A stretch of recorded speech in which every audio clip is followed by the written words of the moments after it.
Good day, ladies and gentlemen. I am here today with Huguette Labelle, who many of us in the Clarence-Rockland area know, especially people my age and a little bit older.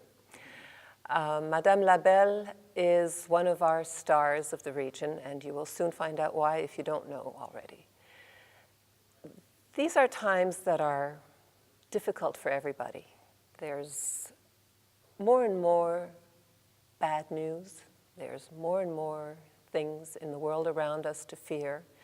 And so many people get a little bit discouraged about what's going on, what our leaders are up to, what is the world coming to, what can we believe in, what can we have faith in, who can we turn to? And we're happy to know that in our area, as elsewhere, there are some extraordinary people who are fighting the good fight, who are determined to make this world a better place. The fact that here in Clarence-Rockland we have at least two, but definitely more people who have made a name for themselves on the national stage, if not the international stage, is really something to celebrate and perhaps a reflection of what a wonderful part of the world this is and what a wonderful community this is. And that should not be forgotten. It is easy to forget and to complain and to criticize. But that's definitely not the whole picture. So, without further ado, I would like to introduce Madame Labelle, who is sitting here beside me, and I have a whole page of her achievements and accomplishments. And if you will kindly be patient while I go through some of these. And not be too embarrassed. Madame Labelle is a very modest woman, and after I finish reading you this list, you're going to wonder how that can possibly be. But here goes. We have a woman who was born in this region on a farm back in the 1930s, end of 1930s. She was a civil servant, and she was a chancellor of the University of Ottawa. And those are the bookends of her life, up until the next stage of her life, because it seems like Madame Labelle lives many lives. She was born in Rockland. She received a Master of Education and a Doctor of Philosophy. She was one of the first senior officials with the federal government, with Department of Indian and Northern Affairs, Health and Welfare, Secretary of State. She worked for the Queen's Privy Council, the Public Service Commission. She was a Deputy Minister of Transport. She was president of the Canadian International Development Agency. She represented Canada in the Tokyo International Conference on African Development. She was deputy head of the Millennium Bureau of Canada. She was appointed to the Board of Governors of the Canadian Centre for Management Development. Is your life flashing before your eyes? She was appointed Chancellor of the University of Ottawa and succeeded by former Governor General Michaëlle Jean. She was appointed chair of the board of Transparency International, where she served for about 10 years. And she was most recently appointed to chair the Senate Advisory Committee to advise the Prime Minister on Senate appointments. Amidst all of those things, she was also made Officer of the Order of Canada, and she was a companion. She was named Companion of the Order of Canada. She has received medals and recognitions and awards and honorary degrees from universities, and both here in Canada and abroad, in France, for her work in bilingualism. So this is a woman who also, through all of this, managed to be a mother and bring up 4 children, 2? All right, I'm allowed to exaggerate a little bit because really it's hard to tell the limits anymore. We are in awe. We would like to know your secret. How do you find the caring and drive to go from opportunity to opportunity throughout all of these years and keep serving? Because that is essentially what you are, as an ultimate public servant. Of course. Well, you know, these things don't all happen at the same time. You go from one to the other, and, you know, if I go back, to a great extent, it's because I had the chance of having supervisors who pushed and pulled me in directions that I would have never thought I was able to do anything beyond my regular position. For example, when I was in the Department of Health and Welfare, the Deputy Minister, Dr. Maurice Leclerc, sort of asked me to preside over a study of occupational health in Canada. And I said, oh my God, you know, I'm a junior officer. I'm going to be, you know, having on this special committee senior medical doctors and deputy ministers from the provinces and so on. But I couldn't quite say no to this man. So I did it. But, you know, as you do that, then it brings something else. But this was on top of my regular position in the department. And this is very often what happened to me, in that I had people who would get me to go beyond, I know, my own aspirations. I never even thought I would be doing these things. And I think that has taught me an interesting lesson vis-a-vis the staff that you have then, or the people that you work with, that when you're in a particular position, when you look around, there's so much talent all around you. And very often we only expect people to do to fill the position that they're in, period, instead of stretching them, instead of getting them to get involved in special task forces, in special commissions, in special working groups, or in the community, encourage them to be involved in the community. I remember one of the first community organization that I was part of was the United Way of Ottawa-Carleton. And this was someone who recommended my name, and they invited me, and I said, well, I guess I better say yes. So I appear, and here I am around this table with the mayor of the city, senior business people, and here I am again, you know, sort of a junior person in my own position. And, but it gave me this whole new network, but also the capacity to look at an organization in its totality. Because when you're in a position in any one department or in any one organization, unless you're the CEO or the deputy minister or someone like that, you only see a part. Whereas when you serve in the community, you serve on a board, be it a non-governmental organization, be it any kind of institution, you have, as a board member, you have a chance to look at the totality of the organization. And you learn so much while giving, hopefully. And then that network multiplies itself. And the danger, which is something that I think came my way, was that you finish by having a lot of requests to join different other organizations, because people get to know you and they say, well, what about coming to do this or coming to do that? And so you've got to be able to know when to say yes, but also when to say no. And I know that I've said no a few times in my life.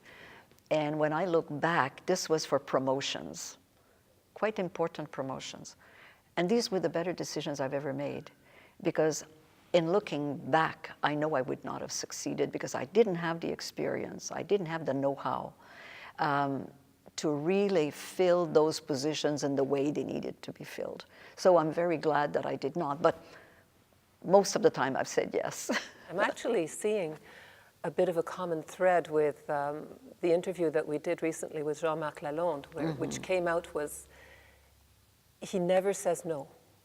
He never says no in that if somebody says that can't be done, that just gives them all that much more incentive to try and find a way. And I see that, I'm picking that up already from what you're telling us. Yeah, well, I'm a great fan of Jean-Marc Lalonde. He's actually a distant relative of mine through his wife. But, you know, you also need to have an optimistic disposition. And, you know, if you only see the problems in life, you're going to be very unhappy because this is the only thing that you focus on. Of course, you need to see the problems in order to be able to solve them. But, you know, the minute that you see a problem, if the only concentration for the rest of your time is to think of the problem, as opposed to immediately begin to see, okay, what can we do? what are the possible solutions? What do we need to, who do we need to pull together? What do we need to do in order to make a difference here? And never give up. Because if you give up, you waste a lot of that past energy that you've invested. And so to me, continuing to look for solutions has been very, very important and has been very helpful, I think. Aside from the fact that a woman like you must have a very secret formula for maintaining your health through the stressful life you've lived, which we'd love to hear about, the health part, not the life.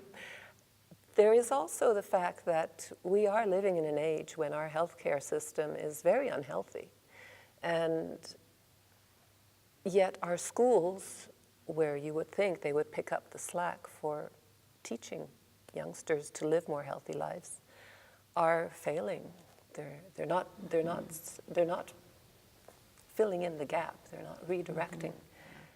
Well, you know, when I was in the Department of Health, we did a major study. It was really a white paper on health in Canada, where we took the major problems that led to mortality or that led to illness and tried to look at the causes one after another, right to the ultimate causes.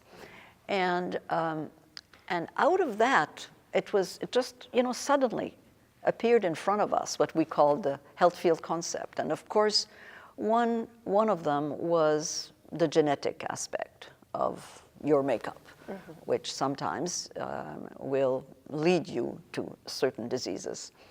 A second one was the healthcare system in terms of its capacity to prevent and deal properly with these health situations. But then the other two they're obvious now, but they were not at the time. One is the environment and the impact on the environment, of the environment on health.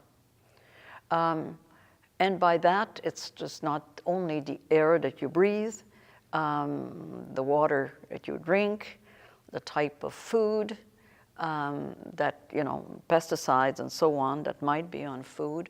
So that, and of course, when you're looking at the environment, you know, people who would be working in the mining sector at that time, where there was very little precaution for people's lungs, which of course are much better today. And so that was the third one. But the fourth one was the lifestyle and the kind of life that people led. And there, of course, smoking, you know, drinking and driving, still issues that are before us. The lack of exercise, the lack of activity,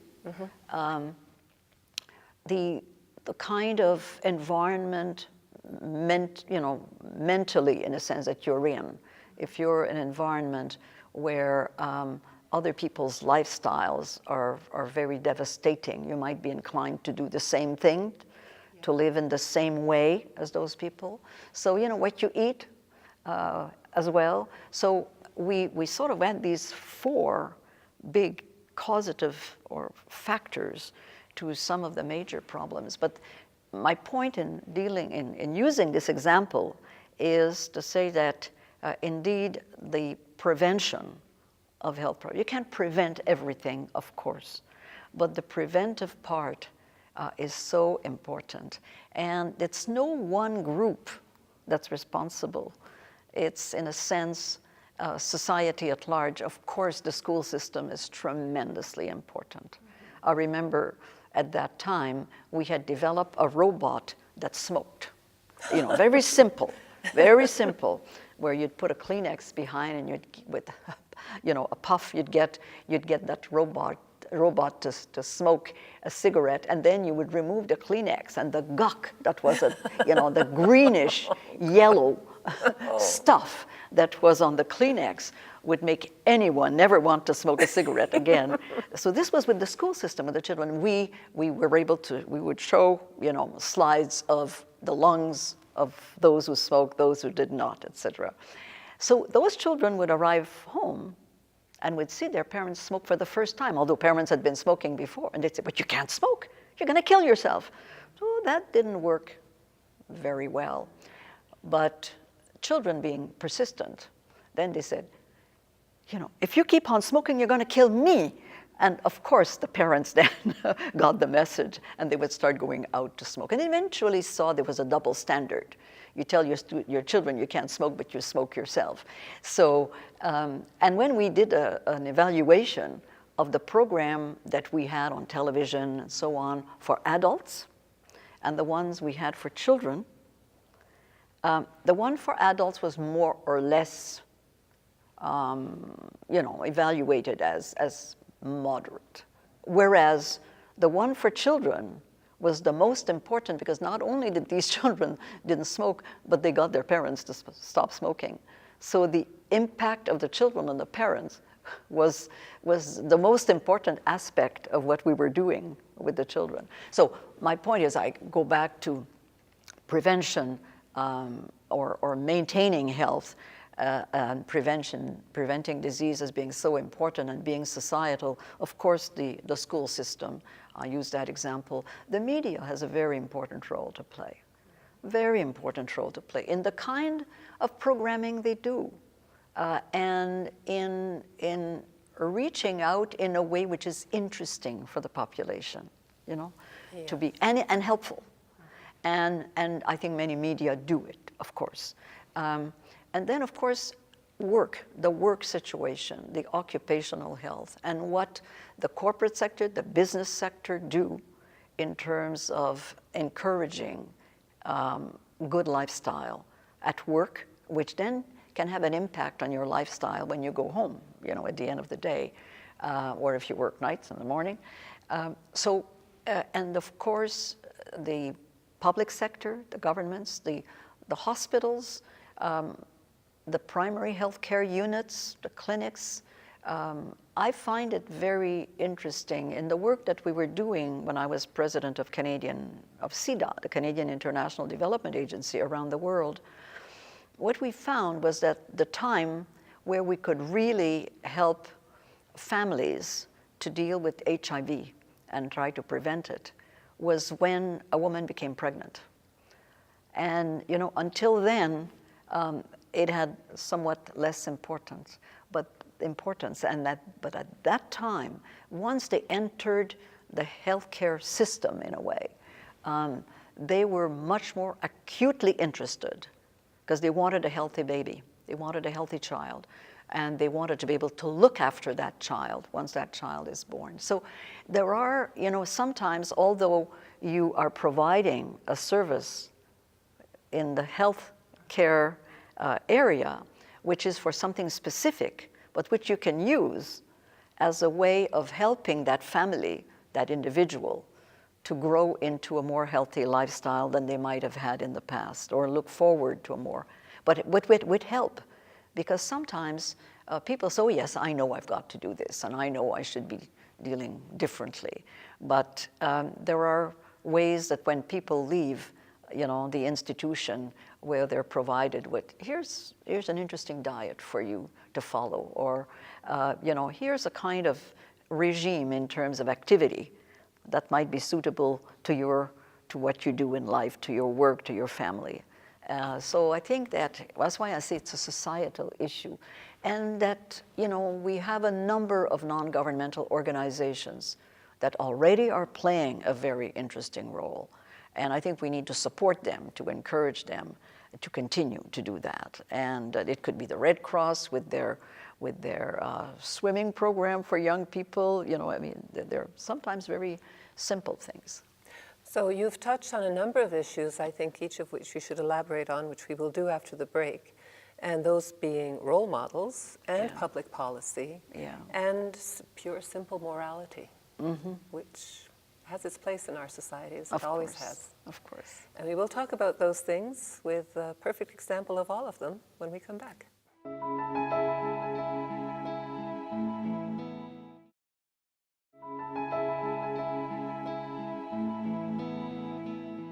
So we broke on the issue of role models and public policy and morality. And Madame Labelle, I wanted to check with you. You've gone through You've had to ask yourself and deal with all of these issues throughout your life as a mother, as a student, while mother and working. The need for balance is clear. Everyone understands it. The way to achieve balance is a whole different matter. Yeah. How did you do it? It is not easy to achieve balance. And it's not easy for men and women, but I think because of the role that women have had in society vis-à-vis their family, the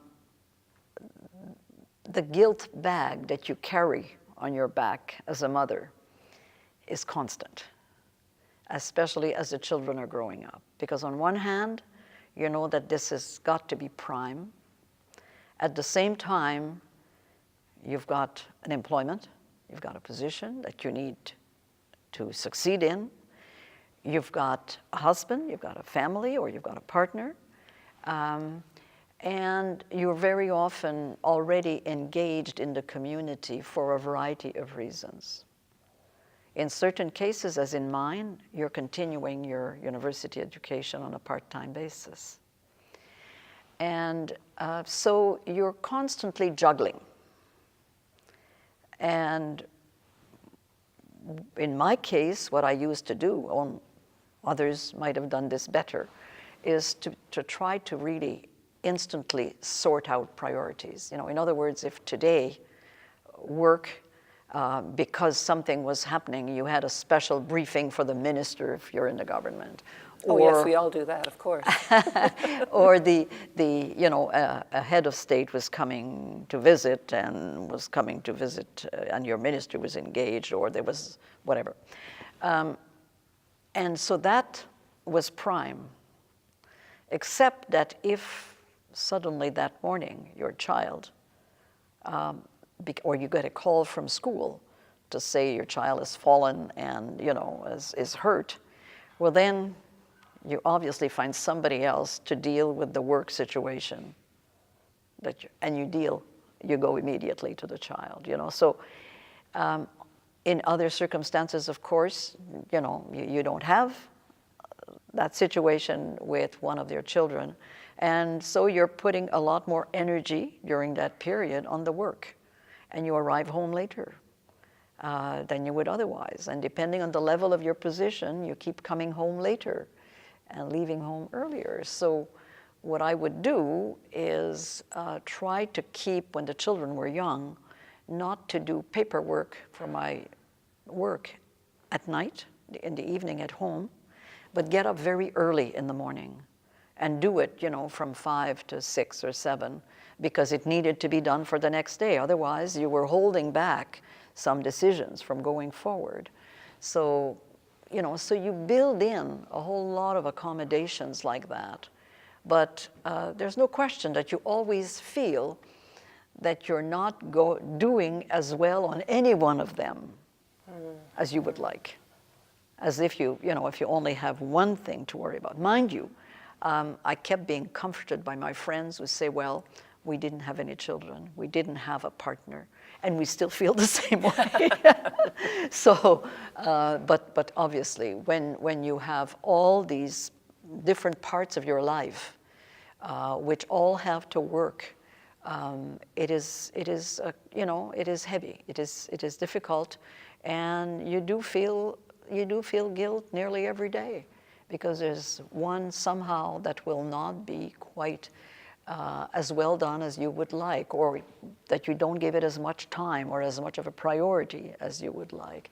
But to me, as I said, what was important was instant priorities. As events happen during the day, during the week, to be flexible in terms of having to do instant decisions about what you're going to be spending more time on today or at this particular hour. I'm very happy to hear that you have such a strong sense of priority for the family, because for many people, looking at a woman like you with all that you've accomplished, they would think, well, the family probably had to take backstage and work was number one, because how else do you succeed? Mm-hmm.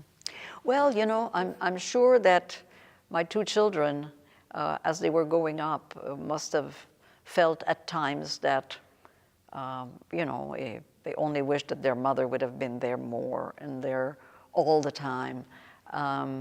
They never expressed it, but I have no doubt that sometimes they felt that they were not necessarily getting as much of my time as maybe some of the other mothers were giving to their children. It's a difficult balance. But I remember one time my daughter had decided she didn't really want to go to school that day, and she did have a cold, but So I said, well, no, it's not severe enough, so I'm going to take you to school. And she didn't like that very much. And she said, other mothers really look after their children properly. They would not let their child going to school being so ill. So, and then 2 days later, there was the parent-teacher evening. So when I got there, the teacher said, oh, I understand you've been doing this and doing that, and so on. I said, well, how do you know that? Oh, she said, your daughter told me. So it made me feel a little bit better. But no, I think as I said, you do your best. You do your best, you set your priorities, you change your priorities as the events happen in your day, and hope that at the end, it all works. Now, you have managed to make this work at times when others might not have, and I suspect that it's a combination of a very strong character, or a very strong faith in yourself, and a very high level of energy. We've been hearing so much about that lately from south of the border, but it's not to be discounted. A high level of energy is important. Yes. A high level of energy is something that can be achieved through a proper lifestyle too, right? And it is not taught, it is not understood by so many. I never thought I had such a high level of energy, but everybody else keeps telling me I do, so I must have. Yes. So I do have a high level of energy. And I think it comes from having a reasonable health. I've got a good health. So not everybody has that chance. So that's already something very good. And when you have a lot to do, you've got to do it. So, and I like setting goals for myself. I don't do it in everything I do, but I like to, to say, well, what are the things I need to do before such and such a time? And my list is there, so it helps to achieve it. But in terms, you could still have that and not feel you can do it because of your energy level. So I think the energy does play a role. I don't know how you build it in. My sense is that if you enjoy doing what you're doing, it's a contributor to good energy. As I said, you've got to be healthy to start with. But if you enjoy what you're doing, if you feel you're accomplishing something, if you feel that what you're working on is very important. You mentioned that I was involved with Transparency International, and which is an international organization working in fighting corruption around the world. People told me I'd have a long life and a lot to do in order to deal with this. But when you see the ravage, the destruction that corruption does to people, how it keeps people in abject poverty, how it feeds crime, how it seeds violence, conflicts around the world, illicit arms, illicit trade in people, and so on, then you know that the cause is important and that whatever you can do to make some difference, it will mean something to a number of people who will have, a better life, who will not be left to live in the situations that they have to live today. And there are ways of doing that. So when you work on an issue like this one, you don't want to stop. You feel that this is so vital that you want to really move on. I was involved with the UN on the new Sustainable Development Goals for development. And again, you're dealing with goals to get all countries to have adequate nutrition for their people. water that is clean, that they have human rights that prevail in their country, that the rule of law, that their justice system works for the people, not for the minority in giving them impunity and not taking them to jail when they need to go to jail, or have to pay for whatever they might have done. So you know, I'm involved. I'm leaving for Africa next week. I'm on the board of the Africa Capacity Building Foundation, where this is an organization that's been very well supported by the World Bank and other donors to work with African countries in developing the capacity to deal with some of the issues that they face every day. And some of it is on climate change, for example. You know, what is it that they can do to prevent some of the major problem in terms of the kind of energy that they use, the kind of agriculture that they undertake, the kind of transportation system they give themselves. So, so again, you know, this is something that I find is really worth doing. So if it is, and you can see that what you do can make a difference, then to me that feeds the energy to go back to your original point. It does. Now, you know, when I think of your work with Transparency International, it makes me so happy to know that there was somebody like you at the helm, a person of integrity.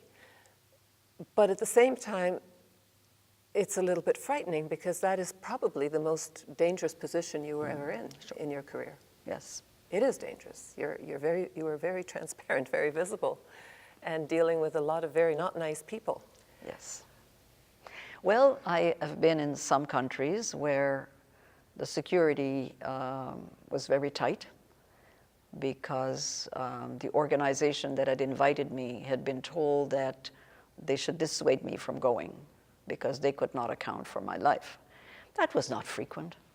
It has not happened that often, a few times. But I think the work that we were doing was not just denouncing. Denouncing is one thing to get the attention of the people, but it's to provide constructive solutions and help people to introduce the kind of justice system they need. If their police is corrupt, then how can you work with the government, with those responsible for the police, to change that situation? Well, if the police hadn't been paid for 6 months, they find ways of getting a living. I'm not using that as an excuse for them, but still.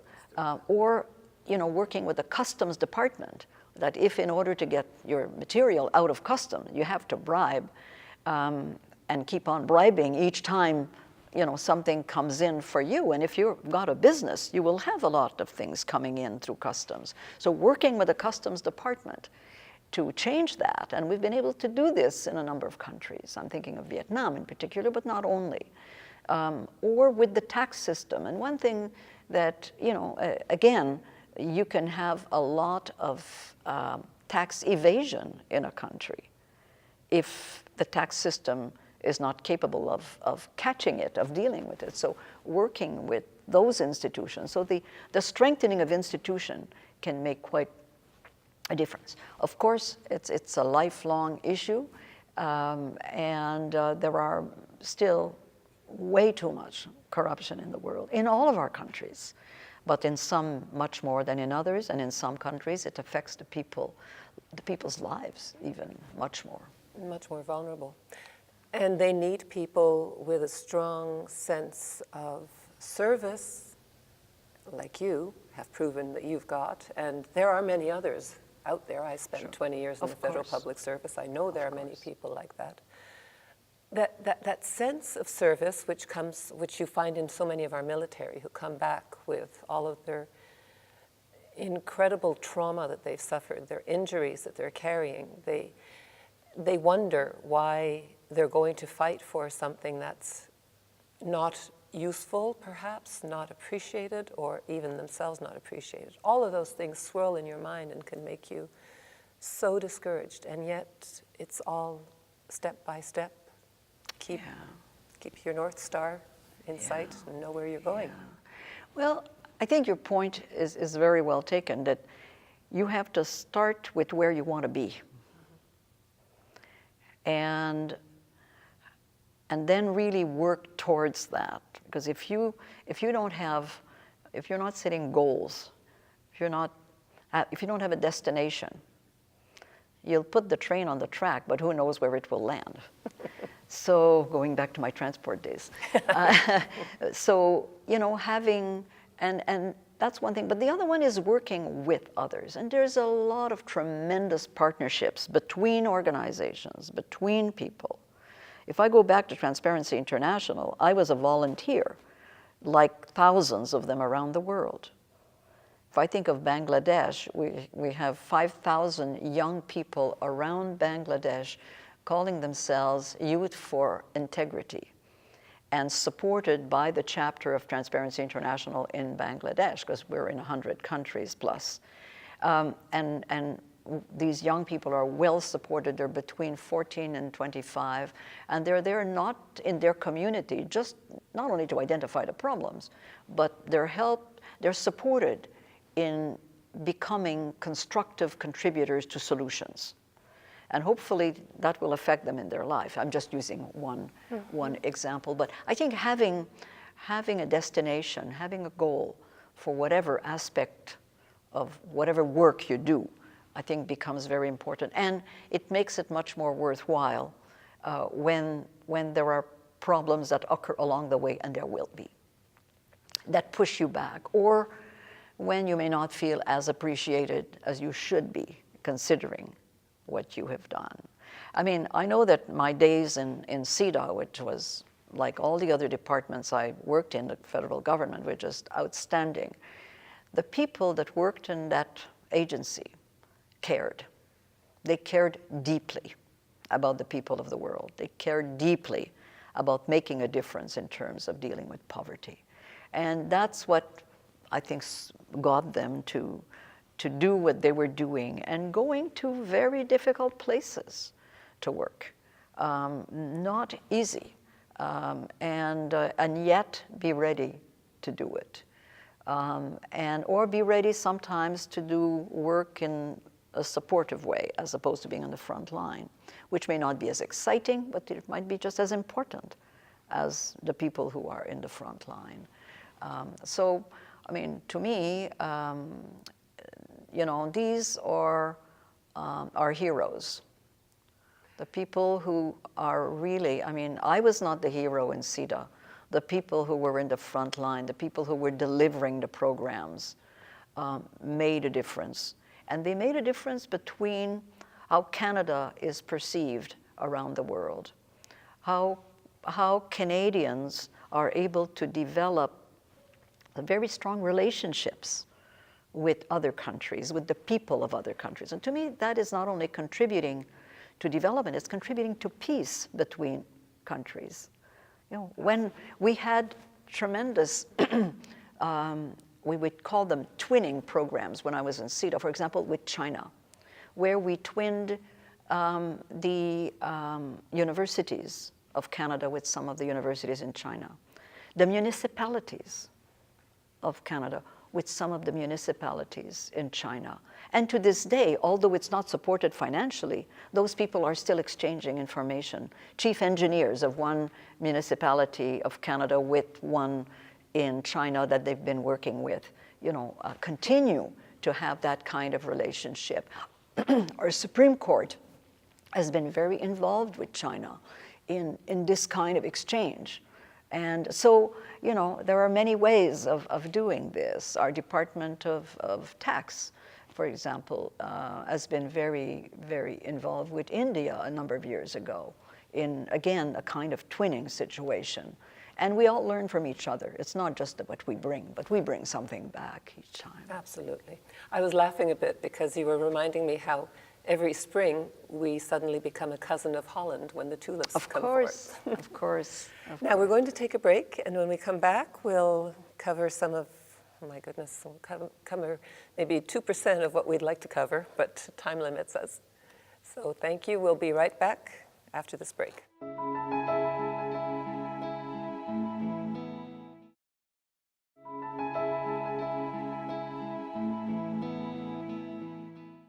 talked about Madame Labelle's experiences in the federal public service, in the international community, in trying to make a little bit of a difference in some of the biggest problems that ail the world. And we're going to talk about something that is so near and dear to our hearts here in Clarence Rockland, and it's as if it's a microcosm of the whole country, and that's bilingualism. Of course. The government, after 50 years of trying to bring in bilingualism, has still not quite made the change that Mr. Trudeau had dreamed of, had envisioned, that should have happened, given what a beautiful culture French is and what vibrant people Francophones are in Canada and around the world. Recently, there's been a government program to bring in immigrants to increase our Francophone contingent. You are perfectly bilingual. You are a product of this region. Was it such a difficult thing when you were young and throughout your career to be a bilingual person? Yeah. Well, in my case, it was not. We were raised in the French language. The secondary school was, a mix of both. But in the way that I was raised, my father's best friends were Anglophones. So I was not raised in having any problem with one or the other. We were just all friends. And then my godmother, who was very interesting, decided that I needed to improve my English. So sent me or got me to go to Ottawa to Immaculata, an all-English secondary school, to do my grade 13. Well, the first morning, the sister wanted to be nice to me, so she asked me to do the prayers in English. If you think I'd ever done my prayers in English, I certainly had not. But anyway, so I guess I was raised with this comfort with the two languages. And then when I became a Deputy Minister of Secretary of State, Secretary of State had which is now Heritage, had a number of programs for linguistic minorities, and the official languages, a lot of its promotion, of its support, came out of that department. And for example, it was to help the province of New Brunswick to provide schooling for the Francophones in New Brunswick in their language until they reached the university or higher level, although Moncton University was also Francophone. So you had that kind of thing, but then, which I found very interesting, we had another program which was Canadian Parents for French. And this was a group across Canada of parents who wanted their children, who were Anglophones, and who wanted their children to learn the second language of the country. And they became the best advocate for programs, for example, the immersion programs in schools. And they were just tremendous. And that helped us to then financially provide some support for the provinces who were introducing those programs. But they were quite important. And what I found when I was in Secretary of State was that if, be it let's say the majority Francophone in Quebec, or a majority Anglophone in one of the provinces, let's say in one of the prairie provinces, did not feel that they were losing something by the introduction of the other language, which was either English or French, that it made a huge difference. So that, and those who saw this as an asset, as opposed to something that they would be losing themselves, losing an opportunity to be in the public service of Canada, for example, or losing an opportunity for a position in one of our big banks, let's say, and so on. So I think that, and this is where I go back to the immersion programs in French and their importance in, right from day one, in raising young Canadians to be at ease in both languages. And if they have a third or fourth languages, all the better, because that's what the world is all about, okay? And from outside, it's very interesting that Canada is really recognized as a bilingual country, because if you go to an OECD meeting, if you go to a UN meeting, a World Bank meeting, immediately if there is a question of people, you know, somebody speaking in French and others not understanding it, always, oh, is there a Canadian in the room? And so could you help out with explaining, you know, with repeating in the other language? Because, well, you know, again, this is seen by the outside as a real asset that we have. And so I think that there are many allophones in Canada. There are many Canadians whose first language is English, but who have learned French and who value that capacity of speaking both languages, which I think we need to continue to nurture, as well as making sure that those who have French as a first language or English as a first language do not lose that language as they mature. You know, there was a time when people thought that if you learned a second language when you were young, it would be, you wouldn't learn, you know, you would not be able to develop your own first language, which of course was proven wrong, because the more languages you learn as a young child, the better you are in your own language. And so that also became, I think, an important factor for parents in not worrying about their children learning the second language early. That's the second language of the country. So, but I've found that having services available made a big difference. Again, when I was in Secretary of State, we were doing quite well on the schooling.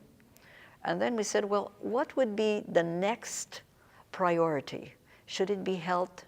Should it be social services? Should it be the courts? Should it be the justice system? And we decided that justice was probably the next one, because if you cannot be served by the justice system in a language that will, in one of the two official languages, the one that you have, you may not be treated fairly. Mm-hmm. So that was one. But then when I was involved with the university in helping to ensure that we had programs, healthcare programs to train, to develop healthcare workers in French so that they would not lose that capacity and be able to provide services in French.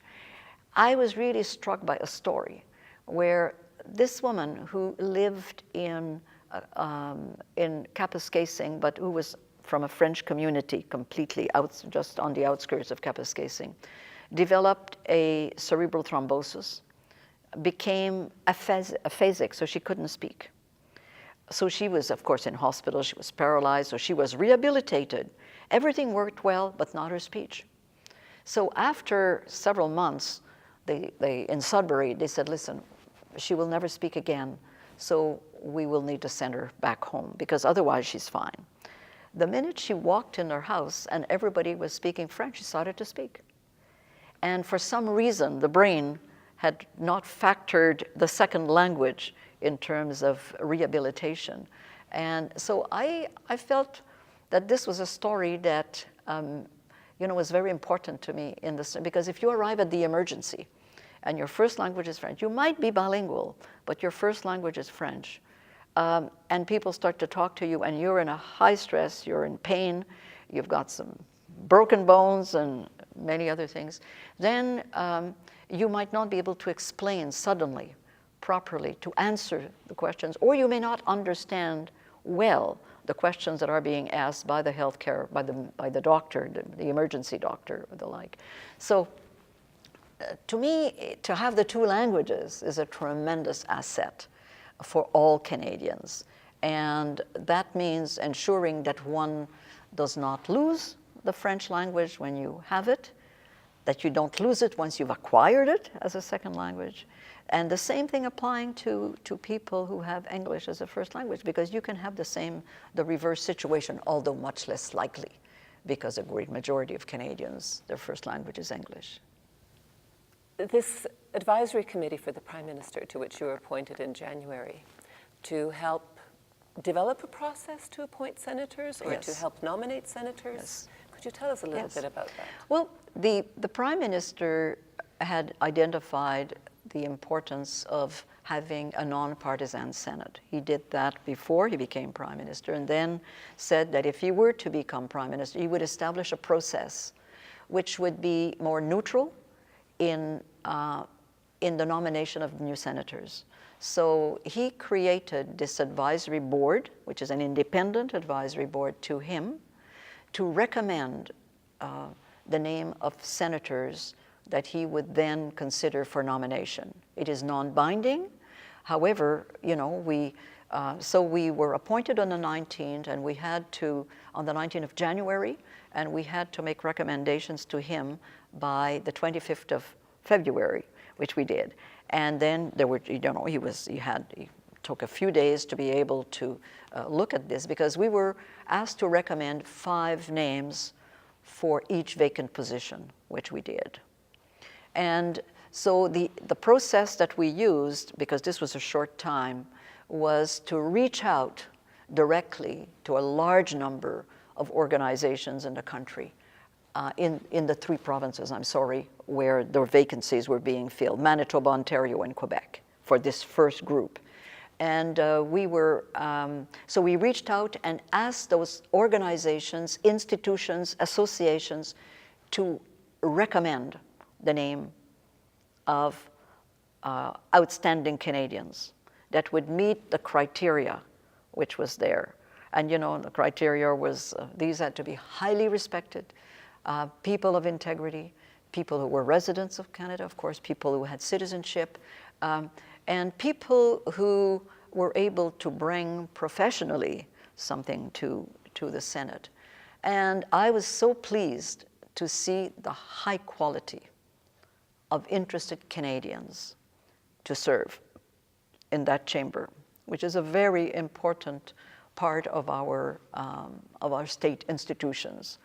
And I think it was seen by all Canadians by virtue of the 7 nominations that the Prime Minister did last Friday, which were exactly people highly respected, people of high caliber, people who will bring something very special professionally as well to the Senate. So, and now that was only the first part. We will be starting a more permanent process now during the course of the spring, because there are still 17 vacancies as of today, and there will be 3 more over the course of the next few months. So there will be a number of vacancies to recommend people, you know, nominations to recommend to the Prime Minister to fill those vacancies. That is excellent news, certainly for the taxpayers of this country and the citizens of this country, and people who are just interested in how government works. Absolutely. That the Senate really has, the reputation of the Senate has taken a terrible beating in the last few years. Yes. And yes, you can talk about getting rid of it, which I'm not even sure is a possibility, but to know that there's a concentrated effort to improve it, that is encouraging. And the Senate is not a very well-known institution, except for the last few years where there were these problems. But it has played a tremendously important role in reviewing legislation, in making sure that it is in keeping with our Constitution, with the other laws of the country, with various groups of the country, that there is nothing that could be damaging to different groups of Canadians or of a region of the country. But they've also made outstanding studies in some of the very big areas that we have to be concerned about, such as mental health. One was just published recently on obesity. There's been some on national defense, on children. So, you know, on development. There's been these major studies which have helped to influence policy over time, and very often have had a lot of traction in the country, either federally or provincially. So I'm very pleased, and I have a tremendous board. These are the board members that are working with me are outstanding Canadians, and we are looking forward and very honored to serve the country in this way. Oh, well, that's absolutely wonderful news, and it's good to hear you talk that highly about these people, because somehow, coming from you, it does really mean something. Yeah, thank you. And I want to thank you for this interview, for your time, which has been so precious for so long.